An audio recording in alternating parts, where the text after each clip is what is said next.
À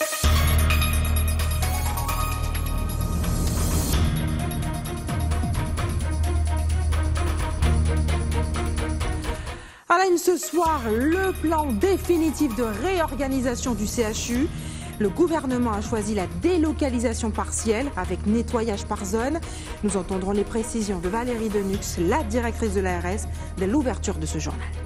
Et les autorités préparent la saison cyclonique 2018.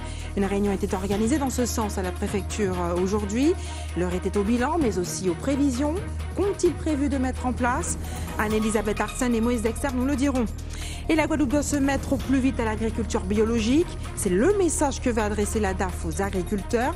Une recommandation qui fait suite au projet du gouvernement d'imposer d'ici 2022 les produits bio dans les repas des cantines scolaires. Et puis ça y est, Willy Bissant a pris le large pour l'Orient. Un voyage en solitaire pour préparer la route du Rhum. Plusieurs collégiens sont allés l'encourager avant son départ. Un moment émouvant à suivre à la fin de ce journal. Bonsoir et bienvenue sur ATV Guadeloupe. Après quasiment 6 mois d'attente, le personnel du centre hospitalier de la Guadeloupe et les syndicats et plus largement les Guadeloupéens sont enfin fixés. Il n'y aura pas de délocalisation totale du CHU, mais bien une délocalisation partielle, la solution la moins coûteuse pour l'État.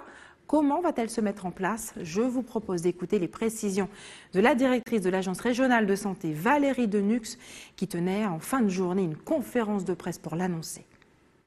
Suite à toutes les consultations que nous avons faites, nous avons vraiment demandé à la communauté médicale, aux syndicats, aux agents, aux élus, aux usagers aussi, leur avis. Et nous sommes arrivés à la conclusion qu'il fallait rester en partie dans le CHU, le décontaminer, le nettoyer, le réhabiliter pour tout ce qui était le plateau technique et les soins adultes.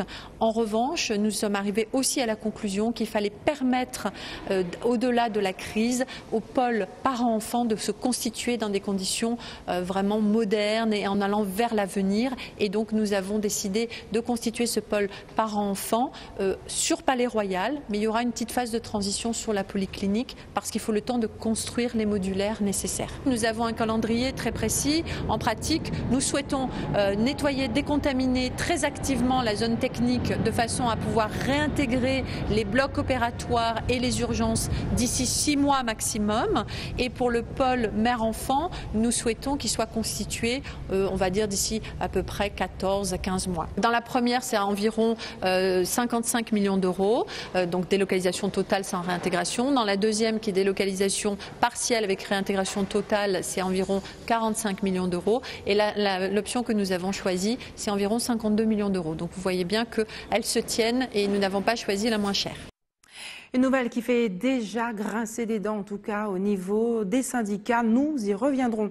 Et puis, autre rendez-vous important aujourd'hui, la réunion de préparation pour la saison cyclonique 2018. Le préfet avait réuni l'ensemble des acteurs concernés pour faire le point sur la saison précédente, tirer des leçons pour élaborer une meilleure stratégie. Le point tout de suite sur ce qui a été décidé avec Anne-Elisabeth Arsène et Moïse Dexter. Préparez-vous, protégez-vous. C'est en ce sens que le préfet a présenté ce matin le dispositif Zoé, un exercice de préparation en vue de la prochaine saison cyclonique.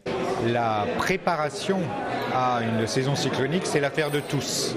Ce n'est pas seulement l'affaire de l'État, naturellement, dans son rôle aussi d'assurance de la sécurité des concitoyens, doit, avec les collectivités territoriales, préparer les choses. C'est l'objet de différents plans qui ont été présentés ce matin et ce sera l'objet d'un exercice précis qui va s'appeler Zoé et qui aura lieu aux alentours du 27, 28, 29 juin et qui permettra de réaliser grandeur nature un exercice pour se préparer à cette saison cyclonique. Si l'année dernière, l'activité cyclonique a été particulièrement riche, cette année, elle devrait l'être moins. Donc l'année 2017 se caractérise par un nombre très important de phénomènes majeurs, impactants, virulents et qui restera dans la mémoire. 2018, alors pour l'instant en tout cas, les prévisions sont un peu plus optimistes. On prévoit un nombre de phénomènes relativement proche d'une année normale, c'est-à-dire une douzaine de phénomènes qui pourraient être nommés. Parmi ces 12, la moitié qui pourrait atteindre le stade d'ouragan, et puis 2 à 3 qui pourraient devenir majeurs, c'est-à-dire en catégorie 3. L'exercice Zoé sera donc réalisé à la fin de ce mois de juin, l'occasion pour les collectivités et les services de l'État de parfaire les plans cyclones ainsi que le fonctionnement des cellules de crise. Et puis vous, quelles leçons avez-vous tirées sur la gestion des événements météorologiques de l'an passé? Irma, Maria, ATV Guadeloupe vous a posé la question, on écoute vos commentaires. Quand elle est là, c'est nous à préparer nous avant d'arriver. Les gens qui nous alertent pour nous savoir, il faut nous déjà préparer pour nous attendre ces événements-là. Être bien à l'écoute, c'est quelque chose que je fais tout le temps, mais au moins mettre du sec et surtout des piles pour la radio et transistor parce que c'est ce que je n'avais pas prévu, les piles. Et légumes secs, mais pas de sous-gelé. Hein. Parce que je me souviens l'année dernière, alors il n'y avait pas de courant. Tout a été gâté, alors j'étais obligé de tout jeter. Alors maintenant, pas de congélation. Il faut se préparer parce que c'est déjà dangereux. C'est dangereux de se préparer parce qu'on ne sait jamais où on est. Mais c'était dur la dernière fois. Je vais prendre plus de garanties, je vais essayer de consolider mon toit et je vais prendre soin d'arranger les fleurs de mon épouse qu'elle adore et d'autres petites mesures. C'est-à-dire qu'on écoute les indications qu'on donne à la radio et on fait selon ce qu'ils nous disent. On force les fenêtres pour les portes et stocker de l'eau bien comme il faut. Et aliments secs. Parce qu'on va passer à qui nous va entendre nous. Faut se préparer, mais apporter de l'eau, les repas qu'il faudrait, machin, parce que mon toit est parti avec Maria. Alors il faut faire un toit plus solide. Et voilà. Ce qu'il faut faire, c'est que les gens qui sont au bord de rivière, au bord du domaine, il faut qu'ils fassent attention et puis suivre la météo. J'ai censé d'avoir ces choses-là chaque année, alors on prend des précautions. Solider la maison et ne pas acheter tout ce qui est produits congelés, qu'il faudra acheter que des produits secs. Et puis en Martinique, les réquisitions sont tombées aujourd'hui dans l'affaire Kevin Dour. Accusé d'être à la tête d'un vaste réseau de trafic de drogue, il pourrait bien écoper de 27 ans de prison. Ses complices, entre 12 et 22 ans, compte rendu de cette 8e journée d'audience avec Alizé Lutran. Je vous rappelle qu'il y a 10 accusés dans ce dossier, Kevin Dour et 6 de ses complices présumés. 3 sont en cavale.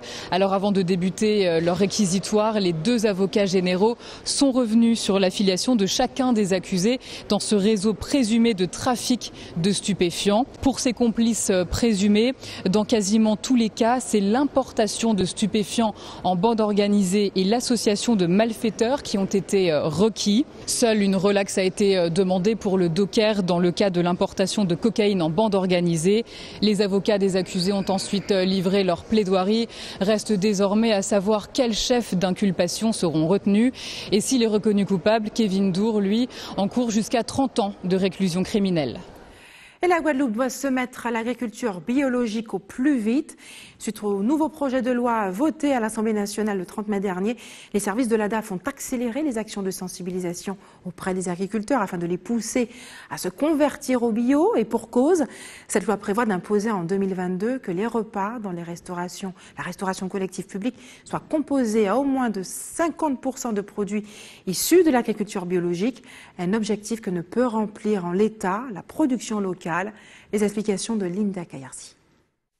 Ouverture de l'accès au bio dans la restauration collective, développement d'outils d'innovation, mise en place d'une instance de suivi du plan Ambition Bio, les pistes de réflexion sont nombreuses pour donner un coup d'accélérateur à l'agriculture biologique en Guadeloupe. Il y a d'abord un contexte au niveau national avec ce qu'on appelle la construction du plan Ambition Bio 2022 qui effectivement donc, a pour objectif d'accompagner le développement de l'agriculture biologique au niveau national, mais aussi dans les Outre-mer. Deuxième élément, c'est la discussion en ce moment de la loi qui fait suite aux États généraux de l'alimentation, donc qui a été adoptée déjà par les députés et qui va rentrer en discussion au Sénat, là, dans les jours qui viennent. Et c'est vrai qu'aujourd'hui, quand on regarde les choses, ici en Guadeloupe, les objectifs tels qu'ils sont donnés dans cette loi, si elle est adoptée, on en est très loin. On est très loin de pouvoir effectivement les remplir. Ce qui veut dire quoi? C'est que la place sera prise par des produits d'agriculture biologique qui seront des produits importés, alors qu'il y a un potentiel. En Guadeloupe, près de 252 hectares de surface sont certifiés bio ou en conversion en 2018 et pas moins de 55 producteurs engagés dans une démarche de certification. Il y a de l'expérience. La difficulté aujourd'hui, c'est de pouvoir organiser, structurer autour du flux qu'il va avoir, parce qu'il y a une grosse demande sociétale au niveau de l'agriculture bio et des besoins pour que les gens mangent plus sain.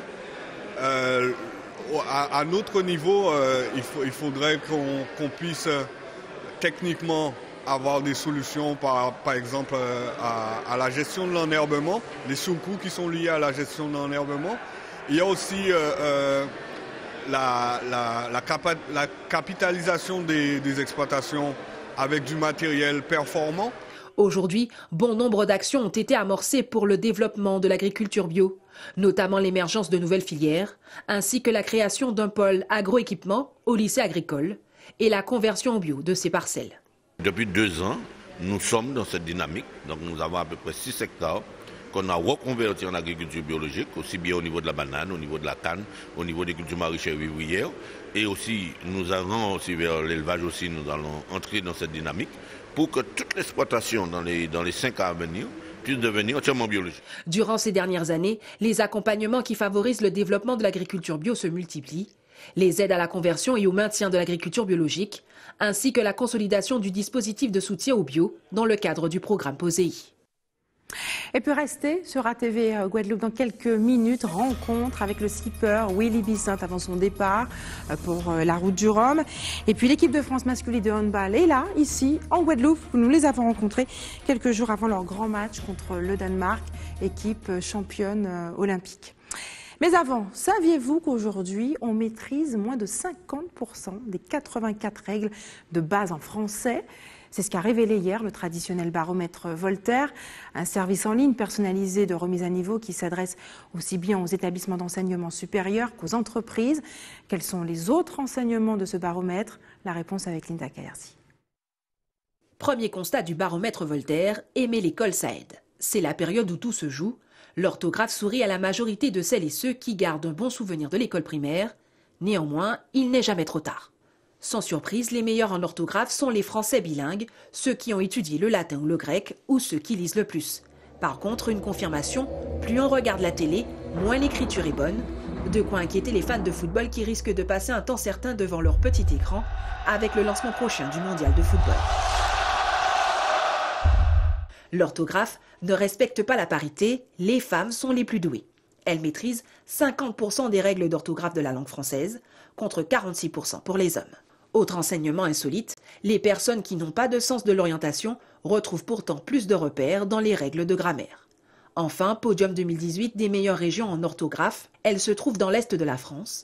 Et en tête des requêtes de vérification sur Google, arrive l'expression « je serai ravi » au conditionnel. Et puis d'autres notions sont acquises par la nouvelle génération, notamment la sensibilisation à la réduction des déchets. En Guyane, des élèves d'une école de primaire ont décidé de créer un court-métrage pour sensibiliser le grand public à cette problématique quand les petits nous donnent des leçons. Un reportage d'Aïvodélia Sharma d'ATV Guyane. Ce matin, c'est mathématiques dans cette classe de CM2 de l'école Jacques Lony. Derrière ces petites mines concentrées se cachent des réalisateurs, caméramens, monteurs, maquilleurs en herbe qui ont imaginé une reconversion pour Thanos, un super vilain de chez Marvel qui se rachète en œuvrant pour l'environnement. Thanos, avec son pouvoir, on l'a choisi parce que comme il a des pouvoirs, on a choisi pour qu'il puisse transformer les déchets en plantes.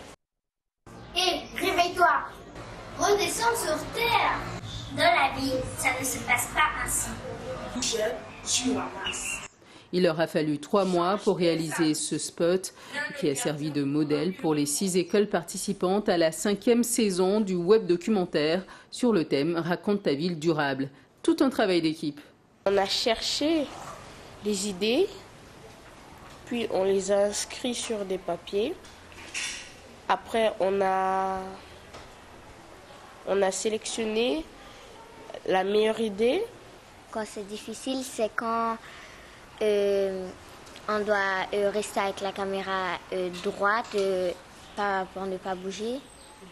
Avec cette vidéo, nous, en fait, on voulait sensibiliser les personnes qui vont la regarder et aussi les amener à ne plus jeter leurs déchets dans la rue ou tout simplement par terre dans la nature. C'est ce qui nous permet de vivre déjà, parce que ça nous donne l'air. Les arbres, ça nous permet de manger, donc les légumes, tout ça. Il ne faut pas le polluer parce que sinon l'air sera mauvaise, donc il y aura des maladies. Qui est mauvais parce que ça pollue, dans ce cas ça pollue l'air, l'eau, et s'il n'y a plus d'air qu'on pourra respirer, on meurt. Ces élèves étaient encadrés par leur enseignante Christelle Sesto.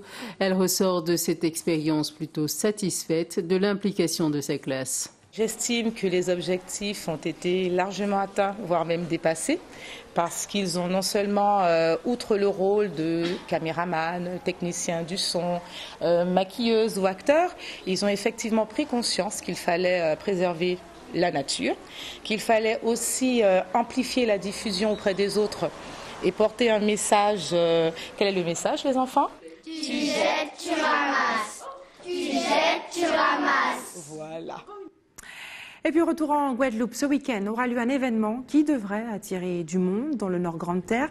La 4e édition du prix des marins pêcheurs. Il s'agit du seul prix littéraire délivré par des pêcheurs. Cette édition 2018 sera parrainée par l'écrivain martiniquais Patrick Chamoiseau. Pour nous en parler ce soir, Maryse Céleste, bonsoir. Bonsoir. Merci d'avoir accepté notre invitation ce soir. Vous êtes là, la présidente en tout cas de l'association Parole d'une Grande Terre, qui organise ce prix, secrétaire de l'association. Tout d'abord, comment vous est venue l'idée de créer un prix comme ça, littéraire, qui serait décerné par des marins pêcheurs? Alors, l'idée de départ était bien sûr de créer un prix littéraire. Mais nous avions envie de faire quelque chose de différent, justement de nous démarquer, pas d'avoir des élèves puisque c'est déjà fait, pas d'avoir des enseignants ou des personnes qui sont en général intéressées par la littérature.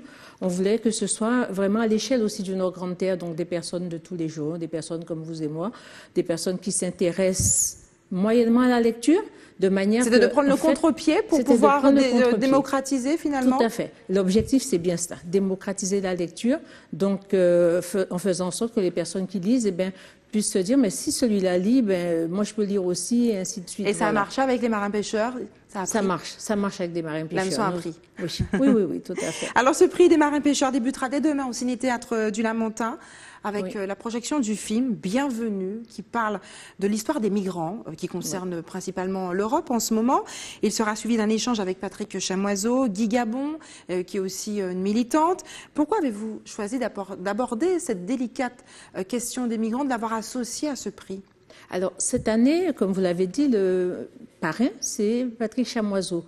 Et quand nous l'avons sollicité, il a accepté avec enthousiasme, mais nous a demandé si nous pouvions axer justement sur les migrants en raison de son dernier ouvrage, Frères migrants. Donc, nous avons accepté, d'autant plus que, comme vous l'avez dit, dans une autre association, nous travaillons sur toutes sortes de thèmes d'actualité et le thème des migrants était aussi dedans. Donc, nous avons choisi d'ajouter Bienvenue, qui devait être projeté avant, mais nous le mettons là, et Frères migrants qui sera aussi présent dans cette édition. Qui sera également projeté le samedi à 20h à Port-Louis. Est-ce qu'il y a finalement un lien entre cette histoire, ce qui se passe en Europe avec ces migrants, et la nôtre? Alors, bien sûr, il y a un lien, parce que notre thème, c'est bien sûr les marins pêcheurs, mais ça nous permet de parler de la mer. D'une manière générale, la mer, c'est le fil conducteur de toutes les éditions du festival. La mer peut nous emmener vers l'écologie, elle peut nous emmener vers le rêve, l'imaginaire, la pêche, la dure condition, les conditions de vie des pêcheurs, mais elle peut nous emmener aussi, bien sûr, elle nous emmène vers l'immigration, l'émigration.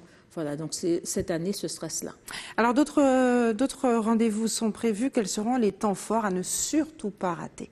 Alors, comme vous l'avez dit, demain soir, il y a la projection de ce film au Ciné-Théâtre Donc je sais qu'il est attendu par les personnes qui suivent habituellement ce qu'on fait au niveau des Amis du monde diplomatique dans ce cadre-là. Et vendredi, nous avons donc la remise du prix. Alors est associée, nous avons développé. Après le prix des marins-pêcheurs, nous avons aussi un prix remis par des lycéens. Donc ça, c'est le prix Charles-Henri Salin. Nous travaillons aussi avec la famille Salin sur le souvenir, la mémoire de cet étudiant qui avait été assassiné. Donc, les élèves ont lu des ouvrages, des bandes dessinées. Donc, ça, dans le cadre des droits humains. Donc, demain, vendredi, sera remis ce prix-là au lycée de Port-Louis. Et avec la projection de documentaires et en présence de Max Ripon, en présence de Ayman, qui vont déclamer des textes. Oui, il faut le dire parce qu'il y aura de nombreux artistes invités, écrivains, artistes, tout confondus. Nous avons écrivains, artistes, nous avons plasticiens, nous avons de la musique aussi, mais ça, ce sera samedi. Samedi, c'est vraiment le temps fort, ça commence dès 14h, avec des ateliers pour les enfants, des ateliers d'art plastique, avec une dictée créole, une dictée populaire créole, une dictée française. Je pense que la dictée sera donnée par Chamoiseau ou par Max Ripon. Nous avons ensuite... Nous avons ensuite des lectures en mer. Nous avons la remise du prix, la remise de ce prix littéraire, avec donc la présence de Chamoiseau qui remettra. Pour ceux qui nous regardent ce soir, au-delà de tous ces temps forts, quelle sera la différence avec l'édition précédente pour donner l'envie d'y aller, de se rendre dans le Nord Grande-Terre et de vivre ce moment avec vous? Alors, c'est une ambiance différente, c'est une ambiance particulière. Ça se passe sous le port de pêche, donc on est en plein air. On a des lectures en mer, donc des écrivains qui sont sur les bateaux, qui lisent, et ça se passera plutôt en soirée, donc sous les étoiles, avec le chant de la mer, avec ces paroles qui seront dites, et avec un fond sonore. On pourra manger des balarous, un sorbet, des boquites, tout ça, c'est bon enfant et c'est vraiment une ambiance extraordinaire. Marie-Céleste, merci d'avoir accepté de répondre à nos questions ce soir, de nous avoir présenté ce prix des marins-pêcheurs qui débute demain au Ciné-Théâtre du Lamentin. Samedi soir, on parle football maintenant, enfin handball plutôt. Les deux meilleures équipes du monde de handball s'affronteront en Guadeloupe pour le tournoi Air Caraïbes Cup. Il s'agit de l'équipe de France, 6 fois championne du monde, et celle du Danemark, qui est championne olympique. L'équipe de Didier Dinard, le Guadeloupéen, qui est leader de l'équipe, a commencé à s'entraîner d'ailleurs au gymnase Valère Lamy. Yvan Lemar et Patrick Curie étaient sur place. On regarde ensemble le reportage. Pour l'équipe de France, l'Air Caraïbes Cup s'inscrit dans le cadre d'un stage pour clôturer la saison. On s'est octroyé le droit de pouvoir se permettre d'avoir 2 matchs amicaux parce qu'on est justement champion du monde.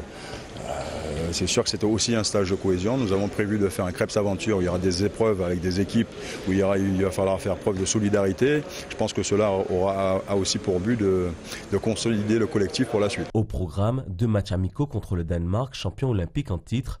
Pour le sélectionneur, 4 ans après la dernière visite de l'équipe de France en Guadeloupe, il était important de revenir. L'équipe de France aujourd'hui est fière de revenir et puis on rend quand même aux Guadeloupéens et à l'outre-mer d'une manière générale un match de haut niveau puisqu'au quotidien on ne peut pas les avoir. Donc 25% du renouvellement d'une manière générale représente l'outre-mer. Et l'outre-mer a quand même le droit d'avoir des matchs de qualité. Du côté des joueurs, on essaie de profiter du séjour tout en restant concentré sur les objectifs. On voit les sourires sur tous les visages, donc tout le monde est vraiment détendu, tout le monde vraiment profite de l'instant. Je pense que ce stage il fait du bien, c'est une façon de récompenser le travail qu'on fait au quotidien. Donc arriver ici, en plus en Guadeloupe, même si je viens chaque année, donc c'est pas la même chose. Je pense que on profite énormément, on s'amuse, mais en même temps on reste sérieux parce qu'on sait qu'on ne peut pas se relâcher pour ne pas avoir de blessures. Après cette première séance ludique de récupération et de remise en forme, 2 entraînements sont programmés demain et vendredi afin de préparer le premier match prévu samedi soir au Palais des Sports de Pointe-à-Pitre. Et je vous le disais, ça y est, Willy Bissant a pris le large aujourd'hui pour Lorient afin de préparer la route du Rhum. Plusieurs collégiens sont allés à sa rencontre pour l'encourager avant son départ. Un moment émouvant qu'ont pu capter Yvan Lemar et Patrick Curie. Ils étaient une centaine de collégiens à participer au départ de Willy Bissant, l'occasion pour certains d'enrichir leur projet mené dans le cadre de la route du Rhum. On va rencontrer un skipper. Et il va nous expliquer un peu son métier par rapport à la route du Rhum, ce qu'il va faire, c'est quoi ses projets. Ce que j'attends, c'est d'avoir plus de connaissances sur son métier, de savoir un petit peu qu'est-ce que la route du Rhum. Le projet du Collège Michelet, c'est de suivre Willie Bissant durant sa traversée. Nous l'avons déjà commencé car nous l'avons rencontré sur son bateau précédemment. Pour nous, venir ici, c'était naturel parce que comme nous l'avions, comme je l'ai dit, vu précédemment, il fallait qu'on soit là pour le soutenir pour son départ.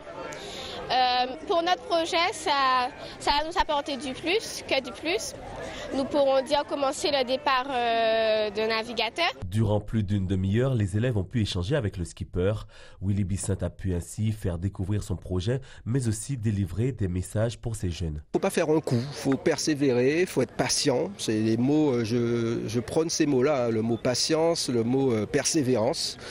Et voilà, et faire des projets, moi c'est la voile, mais les enfants ils peuvent aimer tout le monde, on est tous différents, mais voilà, c'est donner l'envie de faire des projets, d'aller au bout de ces projets, de ses rêves et après des projets. Cet échange organisé par le département avait aussi pour objectif de donner aux jeunes l'espoir et l'envie de croire en eux et en leurs ambitions. Je crois que c'est montrer aux jeunes de Guadeloupe que les obstacles sont là, il faut savoir les franchir, et il faut avoir la patience, le courage, l'engagement, la volonté pour pouvoir réussir sa vie, à arriver au bout de ses passions. Parce qu'en Guadeloupe, il faut avoir une passion, mais chez nous, il faut encore être plus déterminé pour pouvoir réaliser sa passion.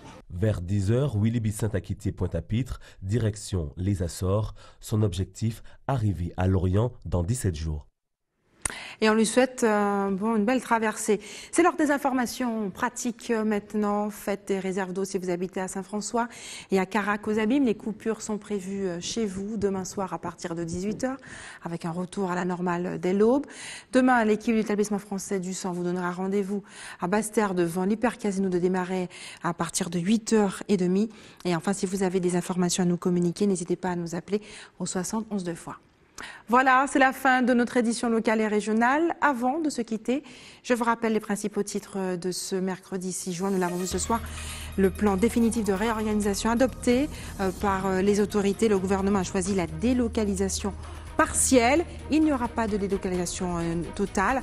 Elle aura lieu avec un nettoyage par zone et une réintégration qui sera également partielle. Et puis les autorités préparent aussi la saison cyclonique 2018.